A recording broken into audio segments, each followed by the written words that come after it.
Do you hear me? Yes. Do I hear myself?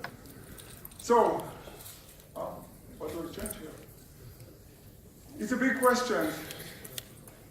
Where do we drive from here?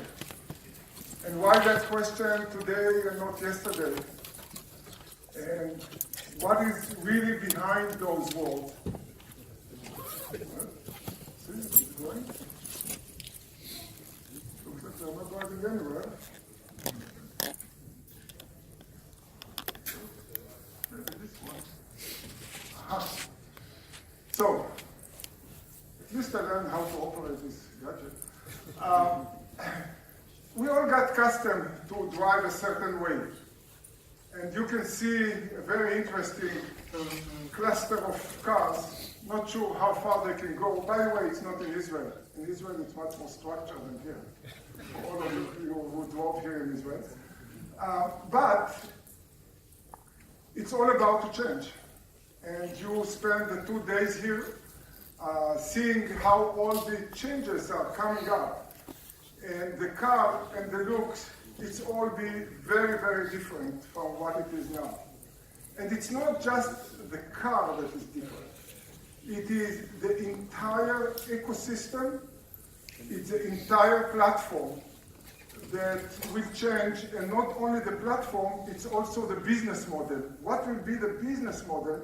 Even how our community will look like with the change of how we move from point A to point B, with what type of vehicle, how those vehicles will know where they are, how those vehicles will come to pick you up, what will be the envelope of that operation. It's all about to change.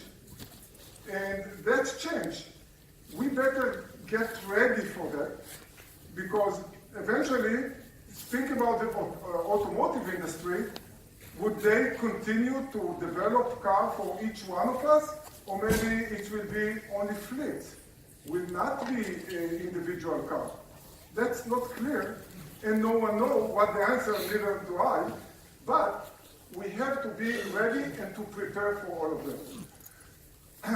The travel experience will change for good. There is no question about it. So, in that platform, you can see that it starts from even the development tools, how you develop chips, how you develop communication, the development of the tools that will drive the design and the application of the cars is going to change. The entire processor, the sensors, there is a big shift and need for new sensors that are not exist today. And you can see the connectivity. One of the area that we need to think is what will be the brain behind those individual cars, behind the fleet, behind, this is all artificial intelligence. So every segment in technology and in business is going to be here and play a role.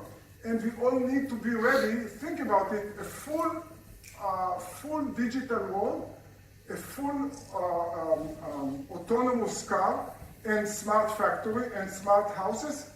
We talk about estimate. That's an estimate that 1 million people city will generate more than 200 mega giga, which is petabyte of data. How are you going to process all this data? And how do you manage it, and how you drive it? That's a big, big challenge that we all need to see. And more important, how are we going to keep it safe? The bad guy will not do a mess in the whole driving system and drive some car to the wall. If we think that in the old day, the iPhone was a big platform change, that's true.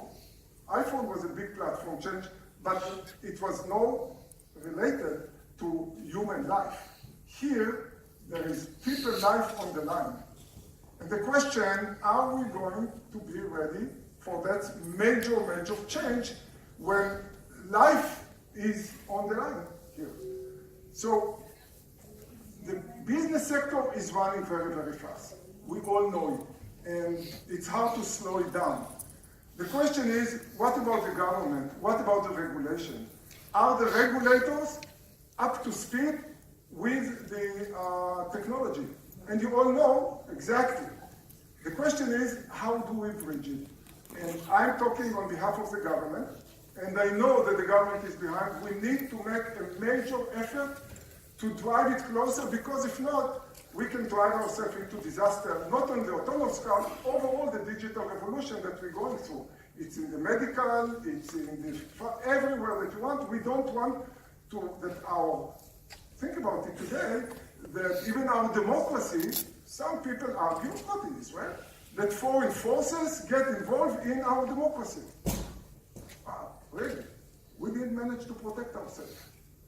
Some countries, some managed to protect themselves. Think about all the Israeli friends around us that want to change, to take down the power that we have here. If you would know how many attacks, cyber attacks on Israeli utility company. So Israel provides a large variety, I just started to touch on that, of solutions that you can start to find. And we are becoming now a really center of innovation and entrepreneurship. Israel in 2017, the investment in R&D is the highest in the world as percentage of GDP.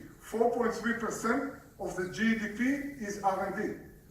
And that's great, not by the government. Most of it it's external, it's from overseas. You can see that Korea is second, Japan, and we're in a good company. There are a lot of investment here in the startup. 5.2 billion capital raised last year. This year, I think it will even go above it. Israel is number one, as I said, in the R&D as percent of GDP. Foreign investment in R&D is 57% of the overall business R&D. On the VC investment, we are second, that's a silver medal, second to the Silicon Valley. So Israel is attracting not only a lot of innovation, but also a lot of investment and a lot of investors. So Israel Innovation Authority, our job is to enable that innovation, the entrepreneurship, to drive all this breakthrough technology. But what we want now to do is not only to be the startup nation. We want to turn a page, build on top of the startup nation, innovation and sustainable growth. That's critical that the high-tech industry will leverage, will lift up the entire Israel economy in a much better and more efficient way than we have been doing it. And we're investing in Israel Innovation Authority, we're investing in the manufacturing technology, in the low productivities company, on top of the startups. But also there is another point. What will be 10 years from now, 15 years from now? Are we going to still be so attractive? That's only depend if we today invest in the future technologies. In, for example, artificial intelligence. For example, quantum computing, quantum sensors, which will be needed also for autonomous car. So Israel Innovation Authority investing in what already running up. You can see technology transfer, entrepreneur, startup.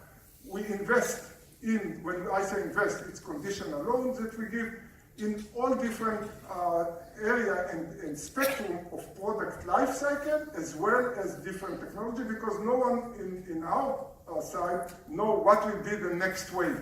Will it be? Today it's a big hype of automotive industry, right? That's why you're all here, autonomous industry, that's why you're all here.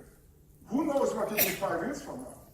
So, back to tools that Israel Innovation Authority provide, we have an innovation lab where a company got applied for in a bid that we had, and we give support for those companies, like 33% of the capex, and then usage, and for 3 years, up to 85% of startups who join those innovation labs.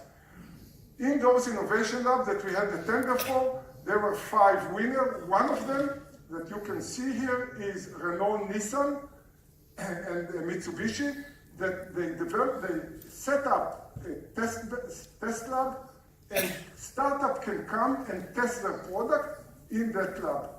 And that is one of interesting idea where we can attract more different industry to come here. You can see here also the Merck and the Merck that doing a special materials. You can see Frutarome. So we took different field, different area, and we gave the first round of innovation labs, and we plan to do more than that. So in the investment program that we have for alternative fuels, we have developing technologies to reduce dependence on oil that you are all here for. Again, another program of about 400 million Israeli shekel, about $125 million from 2011 to 2020, with a ratio of investment of 2:1. What I'm trying to send you a message that we have multiple programs that support you, the investors, the startup companies, to minimize the risk that you take, and we, the government, support you and playing part of it. There is more than 400 automotive companies in Israel, and none even of the tier one automotive industry, and still 400 automotive companies. So with that, we all know that in the past, the oil was the king. Today, we are going into innovation. That's the king. That's why you are here. And with that, I would like to thank you.